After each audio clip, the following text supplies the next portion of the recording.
السلام علیکم ناظرین کرام، باربروسا سیزن 1 ایپیسوڈ 1 میں خوش آمدید۔ پہلے ایپیسوڈ کے آغاز میں آپ دیکھیں گے اندلس کے جنوبی حصے البشارات کے کوہستانی سلسلے شلیر کی ایک چوٹی پر ڈلتی ہوئی عمر کا ایک شخص اپنے ہاتھ میں چھڑی لیے ایک بڑی سی چٹان پر بیٹھا ہوا تھا۔ وہ شاید چھڑاوا تھا، اس لیے کہ کوہستانی سلسلے کی اس چوٹی کے نیچے بھیڑ بکریوں کی صورت میں اس کا ایک خاصا بڑا ریوڑ چر رہا تھا۔ اس بوڑھے کی نگاہیں بار بار کوہستانی سلسلے شلیر کے چوٹے سے دریائے فردش کے کنارے راہبوں کے لیے بنی ہوئی خانقاہوں کی طرف اٹھ جاتی تھی۔ پھر وہ بڑے مایوسانہ انداز میں ادھر ادھر دیکھنے لگتا تھا، شاید اسے بڑی بے چینی سے کسی کا انتظار تھا۔ البشارات عربی کا لفظ ہے جس کے معنی ایسی زمین کے ہے جہاں گھاس کثرت سے پیدا ہوتی ہے۔ غرناطہ شہر کے جنوب میں ساحل سمندر تک جس قدر گاڑیاں شمال سے جنوب تک ساحل تک چلی گئی ہیں، اندلس میں اس سے زیادہ کوئی خوش منظر علاقہ نہ تھا۔ اس میں ہر قسم کے میوجات،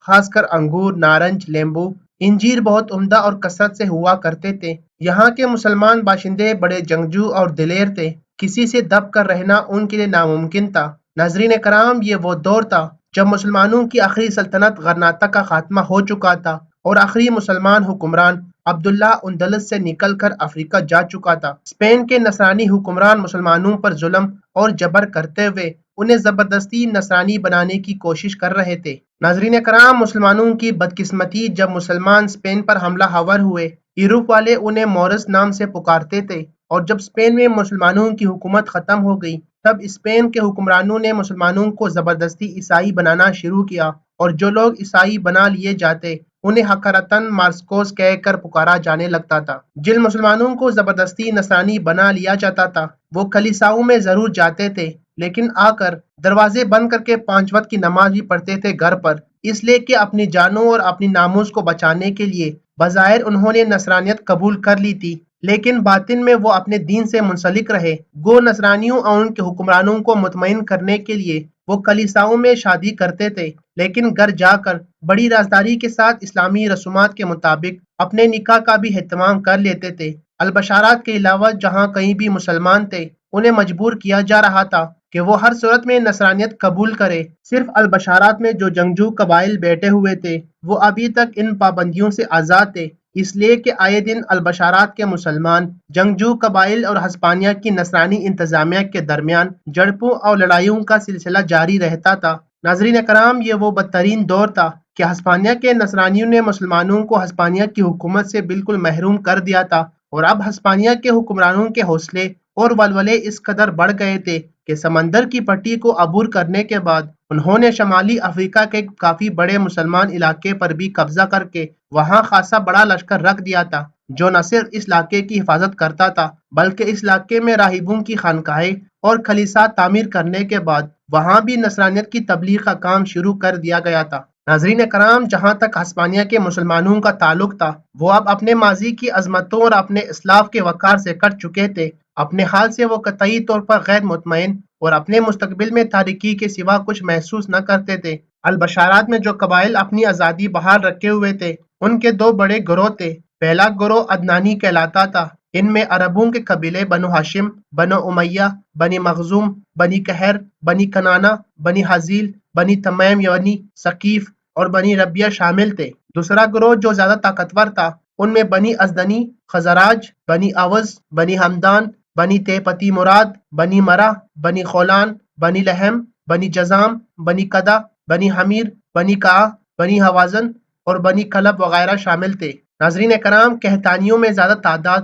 بنی اوس و خزاراج کی تھی جو انصار کہلاتے تھے، جنہوں نے مدینہ منورہ میں حضور اکرم صلی اللہ علیہ وآلہ وسلم کی مدد کی تھی۔ یہ لوگ کثرت سے اپنے وطن کو خیر آباد کہہ کر اندلس میں آباد ہو گئے تھے کہ خاص مدینہ میں تقریباً ان کا کوئی آدمی نہ رہا تھا۔ ان دنوں کہتان قبیلے کے سردار کا نام کعب بن عامر اور عدنانی قبائل کا نام سعد بن سلامہ تھا۔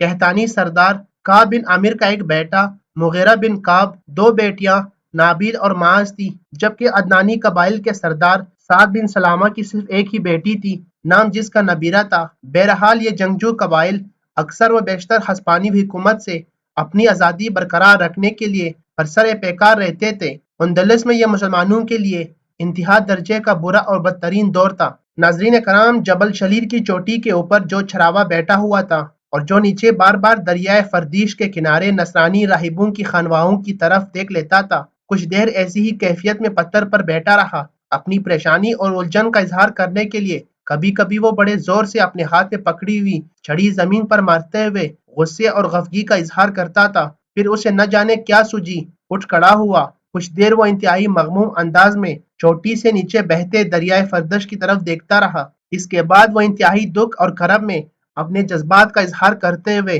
زمزمہ سرا ہوتا تھا۔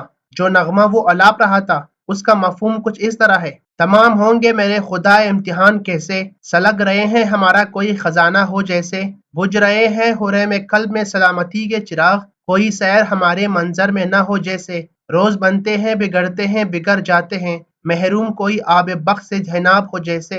اے خدا تیرے جہان میں کس سے منصفی چاہے، سلامتی نہ پیدا یہاں انصاف انک ہو جیسے، ڈوبا ہے ہر کوئی ہوا ہوس کی گندگی میں، اس زمین کی ہست و بود ہی بے ضمیر ہو جیسے، مر رہے ہیں لوگ بے وجہ زہر گزیدوں کی طرح، کائنات میں خدایا بس جارنا ہو جیسے، ہم تو راہی گزرے ہیں خانزاؤں میں، علامت دامن نسل الجھ گیا ہو جیسے۔ یہاں تک گانے کے بعد اس چراغے کی محویت جاتی رہی، اس لیے اس کی پشت کی جانب سے رو انتہائی نمر اور نوخیز لڑکیاں گھوڑوں کو دوڑاتی ہوئی آئی تھی۔ ایک سیاہ فام حبشی بھی گھوڑے پر سوار ان کی نگرانی کر رہا تھا، شاید وہ ان کا غلام تھا۔ ناظرین کرام، کوہستانی سلسلے کے اوپر آ کر دونوں لڑکیوں نے اپنے گھوڑوں کو روک دیا، نیچے اترے، ان کی طرف دیکھتے ہوئے سیاہ فام حبشی بھی اپنے گھوڑے سے اتر گیا اور تینوں گھوڑوں کی باگیں پکڑ کر کھڑا ہو گیا تھا۔ ناظرین کرام، دونوں لڑکیاں انتہا درجے کی خوبصورت اور پرجمال تھی، دونوں شکل و شباہت میں ایک دوسرے سے کافی ملتی تھی، لیکن چھوٹی لڑکی حسن و جذابت میں زیادہ اہمیت رکھتی تھی۔ چھوٹی لڑکی چراغے کے قریب گئی اور بڑے احترام سے کہنے لگی: ام منظر بن زبیر، میں دیکھتی ہوں کہ آپ خلاف معمول نیچے دریائے فردش کے کنارے راہبوں کی خانقاہوں کی طرف بڑی بے چینی سے دیکھ رہے تھے۔ میں نے آپ کی اس حالت کا اندازہ بلندی کی طرف آتے ہوئے کر لیا تھا۔ کیا کوئی خاص بات ہے کہ ان نصرانی راہبوں کی خانقاہوں میں کوئی ہلچل مچنے والی ہے، کوئی انقلاب رونما والے ہے، یا آپ کو وہاں سے کوئی بہتری کی امید اور بلائی کی تمنا ہے؟ اس لڑکی کے استفسار پر منظر بن زبیر بدک سا گیا تھا۔